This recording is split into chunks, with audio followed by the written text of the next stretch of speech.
మహాశయులకు ప్రణామములు. వేదాలు అనంత జ్ఞాన ఘనులు, నిధులు, విశ్వములోని జ్ఞాన విజ్ఞాన భాండాగారములు, సృష్టి రహస్యాలను తెలియచేసేటటువంటి జ్ఞాన భండారాలు. ప్రియ ఆత్మీయ సోదరులు, సోదరీమణులు, వేదాలను చదవండి, వేదాలను చదివించండి, వేదాలను వినండి, వినిపించండి. వేదమే ప్రమాణములు. వేదముల తర్వాతన మిగతావన్నీ చూసుకోవాలి. మిగతా శాస్త్రాలలో వేద సమ్మతమైనటువంటి ఉంటేనే అవి ప్రమాణంగా స్వీకరించాలి. వేదాలకు విరుద్ధంగా ఉంటే అవి పక్కగా తీసేయాల్సిందే తప్ప వాటిని ప్రమాణములుగా స్వీకరించరాదు. ఇందుచేత వేదముల ఈశ్వరీయము, వేదముల యొక్క ప్రోక్త పరమాత్మ, వేద కృతము పరమేశ్వరుడు. కాబట్టి వేదాలే మనకి ప్రమాణము. భారతీయులైనటువంటి మనందరికీ కూడా వేదమే ప్రమాణములు. సరే, ఈరోజు మంత్రం ఏమిటో చూద్దాం. ఈరోజు డిసెంబర్ 26, ఋగ్వేదము 101, 164, 30 ఏం చెప్తుంది?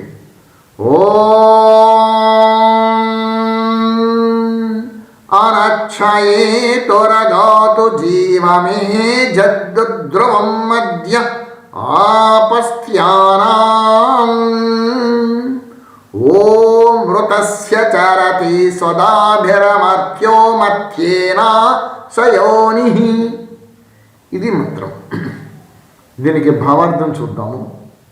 భావము, వివరణ ఇవన్నీ ఉన్నాయి, మీకు చూపిస్తాను, చూడండి. భావార్థము. ఈ మంత్రములో రూపకలంకారము గలదు. చలనము గల పదార్థములందు, అచల అనిత్య పదార్థములందు, నిత్యములు మరియు వ్యాప్య పదార్థములందు ఏ వ్యాపకుడగు పరమేశ్వరుడు గలడో ఆయన వ్యాపకం లేకుండా సూక్ష్మాతి సూక్ష్మము కూడా ఏది ఉండదు. సమస్త ప్రాణులందును అంతర్యామి రూపమున స్థితమై ఉన్న ఆ పరమేశ్వరుని సదా ఉపాసించవలెను. వేదము ఖచ్చితంగా చెప్పుతున్నది ఆ పరమేశ్వరుడిని, ఆ పరమాత్మని ఉపాసించమని. మరి మీరు ఆ పరమాత్మను ఉపాసిస్తున్నారా? ఇక్కడే కొంచెం తేడా వచ్చింది, వినిపిస్తాను. ముందు సత్యం గ్రహించండి. ఇప్పుడు ఇక్కడ చలనము, అచలము అంటే చైతన్యము, చైతన్యరహితము, జడ పదార్థము, చైతన్య పదార్థము. ఈ సృష్టిలో 3 ఉన్నవి. 3 ఒకటి పరమాత్మ, ఆత్మ, ప్రకృతి. ఆత్మ చైతన్యము, పరమాత్మ చైతన్యము, ప్రకృతి జడము. ప్రకృతి యొక్క వికృతి రూపమే మీకు కనబడేటటువంటి ఈ దృశ్య పదార్థములన్నీ కూడా. ఏది అయితే మీ కళ్ళతో చూస్తున్నారో చూసేదంతా ప్రకృతి యొక్క వికృతి రూపమే. ఈ దేహం కూడా అదే. అయితే ఇలాంటి పదార్థములు చైతన్యము, చైత్యము కానీ జడ పదార్థము, ఈ రెండింటి యందును వ్యాప్తమై ఉండినటువంటి వాడు అంటూ నిత్యము, అనిత్యము. నిత్యము అంటే శాశ్వతము, అనిత్యము శాశ్వతము కాదు. ఏది శాశ్వతము కాదు, ఏది శాశ్వతము? ఆత్మ శాశ్వతము, ఈ ప్రకృతి శాశ్వతము. ప్రకృతి నుంచి వచ్చినటువంటి దృశ్య పదార్థములుగా కనబడేటటువంటి సమస్త దృశ్య పదార్థములు ఇదేది శాశ్వతం కాదు, ఇవన్నీ అనిత్యములే. ఇలాంటి అనిత్యము, నిత్యము, చైతన్యము, అచలం అంటే చలించేటటువంటిది జడ పదార్థం, వీటన్నిటి యందు కూడా అలాగని ఏదైతే ఆయన వ్యాపకం లేకుండా ఉండినటువంటి సూక్ష్మాతి సూక్ష్మ పదార్థంలో కూడా ఆయన ఉన్నాడు. ఆయన వ్యాపకం లేకుండా ఏ వస్తువు లేదు అని ఖచ్చితంగా ఖండితంగా చెప్తున్నది ప్రమాణము వేదమే. దీనికి అంతకుముందు నేను యజుర్వేదం 31వ అధ్యాయంలో పెట్టాను, అందులో చూడండి, చాలా వివరించి చూపించి చెప్పుకుంటూ వచ్చాను. అలాగనే అలా సమస్త ప్రాణులందున అంతర్యామి రూపంలో పరమాత్మ ఉన్నాడు. అలాంటి పరమాత్మను ఉపాసించమని చెప్తుంది. మరి మనం ఎవరిని ఉపాసిస్తున్నాము? దీనికి మీరేమని వింటారంటే, మీ దగ్గర నుంచి మంచి చక్కటి స్లోగన్ వస్తుంది. నదీనాం గచ్చతి సాగరః. నదులన్నీ సాగరంలోనికే వెళ్తాయండి. అలాగే ఎవరిని ఆరాధించినా దేవాది దేవుడైనటువంటి ఆ పరమాత్మకే చెందుతుందండి అని మీ దగ్గర నుంచి ఒక స్లోగన్ వచ్చేస్తుంది. డెఫినెట్గా వస్తుంది. అలాగని ఎక్కడుంది? వేదాల్లో ఉందా? వేదమే ప్రమాణం. వేదాల్లో ఉందా? పోనీ వేదాల్లో కాదు, ఉపనిషత్తుల్లో ఉందా? చూపించండి ఎక్కడ ఏ ఉపనిషత్తులు ఉండవు. మీకు ఆధ్యాత్మిక సంస్థలు వచ్చిన తర్వాత ఈ ఆధ్యాత్మిక సంస్థల తాలూకా స్థాపకులు ఎవరైతే వచ్చారో వాళ్ళు ఈ స్లోగన్ తీసుకొచ్చి పెట్టారు. వాళ్ళే స్లోగన్ తీసుకొచ్చి పెట్టారు. ఎవరిని ఆరాధించినా దేవదేవుడైనా ఆ దేవుడికే చెందుతుందని అంటున్నారు. ఎక్కడా లేదు. భక్తి మార్గంలో ఈ ఆధ్యాత్మిక సంస్థల చేత రచించబడినటువంటి ఈ విధమైనటువంటి విషయాలలో మీకు కనబడుతుంది తప్ప వేదాల్లో కనబడదు. మరి వేదాలకి భాష్యాలు చెప్పినటువంటి ఉపనిషత్తులు, వ్యాఖ్యానాలు చేసినటువంటి బ్రాహ్మణములు, శతపథము ఇందులో ఎక్కడైనా ఉందా? కనబడదు. సరే, మీకు నేను కేనోపనిషత్తులో చూపిస్తాను. అందులో ఏముందో ఒకసారి మీరు చూడండి, తెలుస్తుంది. యద్వాచానభ్యుదితం ఏన నాగభ్యుజ్యతే తదేవ బ్రహ్మత్వం విద్ధి నేదం యదముపాసతే యన్మనసా నామనుతే ఏనాహోర్మనోమతం తదేవ బ్రహ్మత్వం విద్ధి నేదం యదముపాసతే యచ్చక్షుషా న పశ్యతి ఏన చక్షుంషి పశ్యతి తదేవ బ్రహ్మత్వం విద్ధి నేదం యదముపాసతే అశ్రోత్రేణ న శృణోతి ఏన శ్రోతమిదం శ్రుతం తదేవ బ్రహ్మత్వం విద్ధి నేదం యదముపాసతే యత్ప్రాణేన న ప్రాణితి ఏన ప్రాణః ప్రణీయతే తదేవ బ్రహ్మత్వం విద్ధి నేదం యదముపాసతే. వీటికి అర్థాలు మీకు చూపిస్తున్నాను, చూడండి. ఇప్పుడు అది ఇది జలం, దీన్ని తీసుకోండి అని వాక్కుకు జలము విషయమైనట్లుగా ఈశ్వరుడు వాక్కుతో చెప్పబడేవాడు కాడు. ఎవరి ధారణ సామర్థ్యంలో వాక్కు ఉత్పత్తి అవుతుందో దానినే బ్రహ్మగా భావించి దాన్ని పూజించండి, తద్భిన్నమైన దానిని ఉపాసించకండి. అంటే ఈ దృశ్య పదార్థము, ప్రకృతి యొక్క పదార్థము ఏదైతే మీరు చెప్పుకుంటూ వస్తున్నారో ఈ వాక్కుతోటి, ఆ చెప్పే పదార్థం దేన్ని కూడా మీరు ఉపాసించకండి. ఏది ఉంటే మీరు మాట్లాడగలుగుతున్నారో దానిని తెలుసుకోండి, దాన్ని ఉపాసించండి, దాన్ని పూజించండి అని చెప్తుంది. ఇది మరి మీరు దేనిని చూస్తున్నారు? మీరు పూజించేటటువంటి ఏ రూపమైన ప్రకృతి యొక్క పంచతత్వాలలో ఉండేటటువంటి రూపం గురించి మీరు చెప్తున్నారు, చూపిస్తున్నారు, దాన్ని ఉపాసించవద్దు అని ఖచ్చితంగా కేనోపనిషత్తు చెప్తుంది. తర్వాత రెండవది, ఎవడు మనస్సుతో ఎంత వాడని విచారించడానికి వీలు కానివాడు, ఎవడు మనస్సును గుర్తిస్తున్నాడో అతన్నే బ్రహ్మ అని తెలుసుకొని అతన్నే ఉపాసించండి.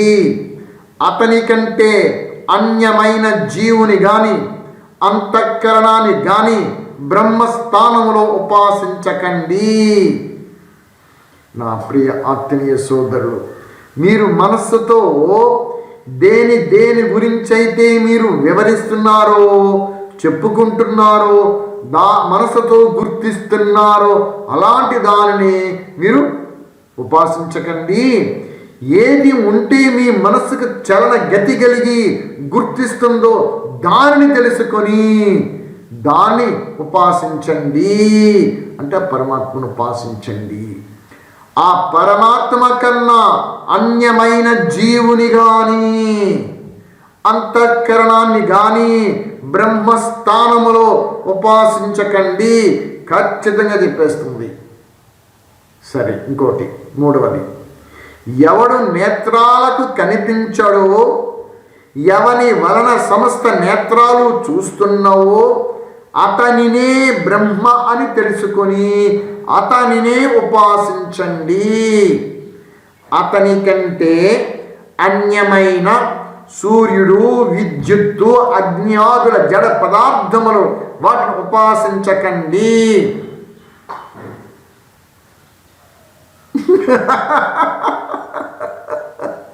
నా ప్రియాత్మీయ సోదరులు, యథార్థవాది లోక విరోధి. యథార్థం బోధిస్తూ వస్తుంటే మీ అందరి హృదయాలు గాయపరచవచ్చు, గాయపడవచ్చు. నా దోషం కాదు. కేనోపనిషత్తు ఉన్నది ఉన్నట్టుగా మీ ముందు పెట్టడమే, వేదాలు ఉన్నది ఉన్నట్టుగా మీ ముందు పెట్టడమే. కొంతమంది మా మిత్రులు ఉన్నారు, ఏమంటే మీరు ఖచ్చితంగా చెప్పేస్తుంటుంటే అసలు చెప్పకూడదు అంటున్నారు. సో ఇది ఎక్కడ విషయం, చెప్పకూడదు అన్నది. ఇది ఇంకా బాగుంది.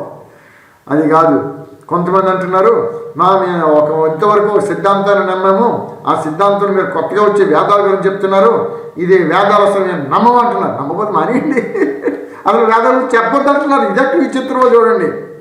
వేదాల గురించి చెప్పొద్దండి, మీరు చెప్తున్నారు వేదాల గురించి అని ఓ మిత్రులు నాకు ఫైట్ చేస్తున్నారు. అప్పుడే ఏం చెప్తాం, అవిద్య, అజ్ఞానం, అంతకుమించి ఏమీ కాదు.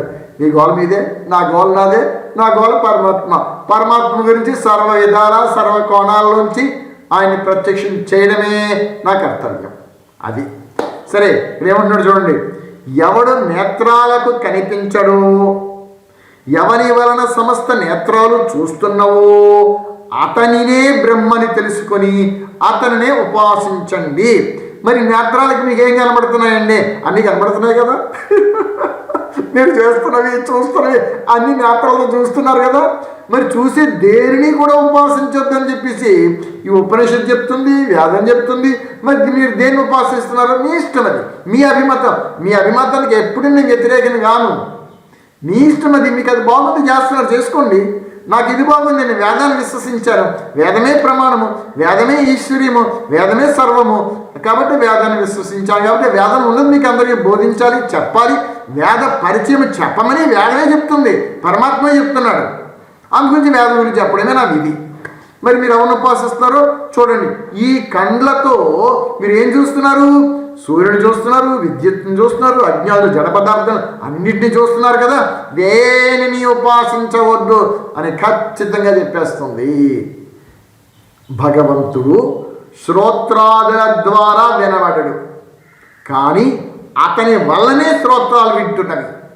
అలాంటి అతనినే బ్రహ్మగా తెలుసుకొని అతని పూజ చేయండి. అతని కంటే అన్యమైన శబ్దాలను అతని స్థానంలో పూజించకండి. ఖచ్చితంగా కొండ బద్దలు కొడుతుంది. మీరు ఏ విశ్వాసాలతోటైతే, ఏ నమ్మకాలైతే తోటైతే ఆధ్యాత్మిక సంస్థల వెంట పరుగులు పెడుతున్నారో పెట్టండి, అది మీ ఇష్టం. కానీ ఉపనిషత్తు ఏం చెప్పింది? ఇది ఖచ్చితంగా చెప్తుంది. మీరు ఉపనిషత్తును ఫాలో అవుతారా, వేదాలు ఫాలో అవుతారా? మనుషుల చేత స్థాపన చెయ్యబడినటువంటి ఆధ్యాత్మిక సంస్థల వెంట మీరు ఫాలో అవుతారా? మీ ఇష్టం, అది దానికి ఎవరు వ్యతిరేకం కాదు. ఇక్కడ ఈ స్తోత్రాల ద్వారా వినబడాడు ఆయన, కానీ ఏది ఉంటే ఈ చెవులు మీకు కనబడుతున్నాయి, అది గుర్తించండి. ఏ శక్తి మీలో ఉంటే ఈ చెవులు వినబడుతున్నాయో దానిని తెలుసుకొని దాన్ని ఉపాసించండి.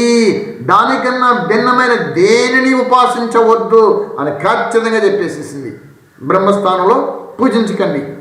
అలాగనే ఇంకొకటి ఐదవది, ఎవడు ప్రాణాలతో నడవబడడో, ఎవరి వలన ప్రాణాల గతి గమనం కలవి అవుతాయో అలాంటి బ్రహ్మను గుర్తించి అతన్నే ఉపాసించండి.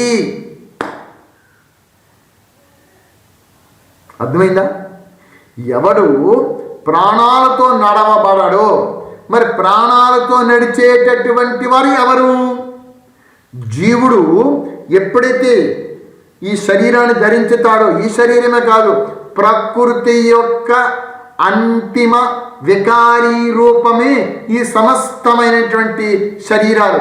పశుపక్షాదులు కావచ్చు, మనుషుల శరీరాలు కావచ్చు, ద్విపాద చతుష్పాద భూ జల చరములు అన్నీ కూడా వచ్చేస్తాయి. ఇవన్నీ ప్రకృతి యొక్క వికృతి రూపాలే. ఇవన్నీ నడుస్తున్నాయంటే వాటికి ఏం కావాలి? ప్రాణములు కావాలి. ఆ ప్రాణములు ఉంటేనే అవన్నీ శ్వాస ప్రశ్వాసాలు జరిగితేనే తప్ప అవి గమనం, వాటికి చలనం ఉండదు. అటువంటి శ్వాస ప్రశ్వాసాలు అనేటటువంటి ప్రాణముల ద్వారా ఈ సమస్త జీవకోటి నడుస్తుంది. కానీ ఆయన ఈ ప్రాణములతో నడవడు. అలాంటి పరమాత్మను నీవు పరమాత్మగా గుర్తించి అతన్ని ఉపాసించు. మరి మీరు ఎవరు ఉపాసిస్తున్నారో మీ ఇష్టం, ఉపాసించుకోండి, నేనేమన్నా. ఏది ఆ భగవంతుని కంటే అన్యమైన ఈ వాయువు ఉన్నదో దాన్ని ఉపాసించకండి, ఖచ్చితంగా చెప్తుంది. అటువంటి పరమాత్మ కన్నా భిన్నమైన ఈ వాయువును ఉపాసించవద్దు. ఇలా అనేకమైన నిషేధాలు ఉన్నాయనుకోండి చెప్పడం. ఈ 5 మీకు చాలు, అర్థం చేసుకోండి. ఇప్పుడు మళ్ళీ లోపలికి వెళ్ళిపోదాం. వివరణ అన్నా కదా, వివరణ మీకు చెప్పలేదు, ఆ వివరణలోకి వద్దాం. వివరణ: పరమాత్మ జీవుడికి అనత్ జీవనాన్ని అనగా ప్రాణాన్ని ప్రదానం చేస్తున్నాడు.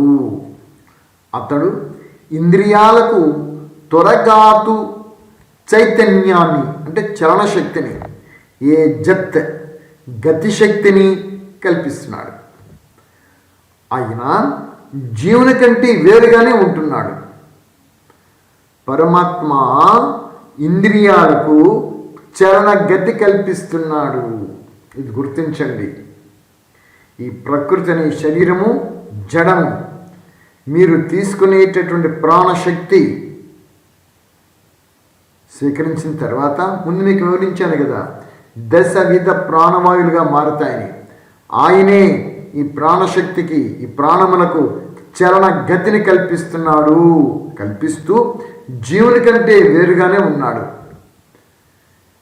తలవకాల మహర్షి కేనోపనిషత్తులు ఈ మంత్ర పూర్వార్థాన్ని భావాన్ని ఇలా వివరించాడు. ముందు మీకు చెప్పాం కదా కేనోపనిషత్తు అవన్నమాట. అవన్నీ ఇక్కడ చూడండి. ఇప్పుడు కొంచెం లోపలికి వెళ్దాం, వివరణ లోపలికి. ఇక మంత్రంలోని ఉత్తరార్థం జీవునకు దేహంతో గల సంబంధాన్ని వివరిస్తుంది. అమృత అవినాశి అయిన జీవాత్మ వినాశి మరియు మరణశీలి అయిన శరీరంతో చెలిమి చేస్తుంది. ఆత్మ ఈ శరీరంతో బాగా గాఢమైన సంబంధం చేస్తుంది. అంత మాత్రమే కాదు, దానినే స్వస్థానంగా కల్పించుకుంది. అంటే నేనే అంటే దేహమే నేనే దేహము. నేను రామారావుని, నేను కృష్ణారావు, నేను ప్రసాద్ని, నేను ఎంతసేపు నేననే భావన దేహం మీద చూపించుకుంటున్నామే తప్ప నేను దేహాన్ని కాదు. నేను ఒక చైతన్య శక్తిని, ఆత్మను. ఈ శరీరం అనేది ప్రకృతి యొక్క వికారి అంతిమ రూపమే శరీరము. నేను గత జన్మలలో చేసిన కర్మలను ప్రక్షాళన చేసుకొని అన్నిటిని కూడా పూర్తిగా ప్రక్షాళన చేసేసుకొని ముక్తికి, మోక్షానికి ఈ శరీరాన్ని ఆధారంగా చేసుకొని పురుషార్థం చెయ్యాలి అన్న విషయాన్ని మర్చిపోయి ఎంతసేపు ఒకటే నేను, ఈ దేహమే నేను, ఈ దేహ సుఖం అంటే దేహం అనేటటువంటి ఈ శరీరము ద్వారా, ఈ ఇంద్రియాల ద్వారా, జ్ఞానేంద్రియాలు, కర్మేంద్రియాల ద్వారా ఆత్మ ఈ బాహ్య ప్రపంచం తాలూక భోగాలని అనుభవించడానికి అందులో సుఖిస్తూ ఇదే శాస్త్రంలోని భ్రమలలోని పడిపోయి అబ్బబ్బో ఎన్ని రకాల కార్యక్రమాల్లో పాల్గొంటూ జీవనయాత్ర సాగించేస్తుందో అర్థం కావటం లేదు. అందరూ చూస్తున్నారు కదా, అర్థం కాకపోవడం ఏంటి? అందరూ చూస్తున్నారు. సరే, దీనినే స్వస్థానంగా కల్పించుకుంది. దీని వలన శాశ్వతమైన జీవుడు, అశాశ్వతమైన శరీరం రెండు కలిసియే ఉంటున్నవి. అశాశ్వతం ఈ ప్రకృతి, ఈ దేహము, శాశ్వతం ఆత్మ, ఈ రెండు కలిసిపోయి ఆఖరికి నేనే అనే భావంలో ఇప్పుడు జీవనయాత్ర సాగించేస్తుంది. విశేషం ఏమంటే అమృత మరణరహితమైన శాశ్వతమైన జీవుడు మర్త్య మరణించిన దేహాన్ని కూడా పునర్జీవింపచేయగలుగుతుంది. ఇది ఎంత అద్భుత విషయము! మరో అద్భుత విషయం ఏమిటంటే, అమర్త్య జీవుడు మత్స్యశీలం గల దేహాన్ని విడిచిపెట్టగానే ఆ దేహం మట్టిగా మారిపోతూ ఉంది. కానీ దేహమే జీవుని విడిస్తే ఆ జీవుడు స్వదాభి తన స్వాభావిక శక్తి సంపన్నతతో స్వేచ్ఛగా సంచరించగలుగుతూ ఉందని జీవో మృతస్య చరతి స్వదాభి అన్న వాక్యంతో జీవుని శాశ్వతత్వాన్ని, స్వేచ్ఛ విహరణ సామర్థ్యాన్ని వేదం చాటి చెప్పుతుంది. ఈ జీవన సత్యాన్ని ప్రతి దినము ఎందరో చూడటం లేదు, కానీ నిత్యము అందరూ దుఃఖ భాజనులే అవుతున్నారు. ఇదే లోకంలోని నిత్య సత్యము. ఈ శరీరం నుంచి ఆత్మ విడిపోతే ఈ శరీరము మట్టిలో కలిసిపోతుంది కదా. యోగ సాధనలో శరీరంతో సంబంధం లేకుండా ఆత్మ జీవనయాత్ర సాగిస్తే ఎంత అద్భుతమది! జీవిస్తూనే ముక్త స్థితి, అది జీవన్ముక్త స్థితి.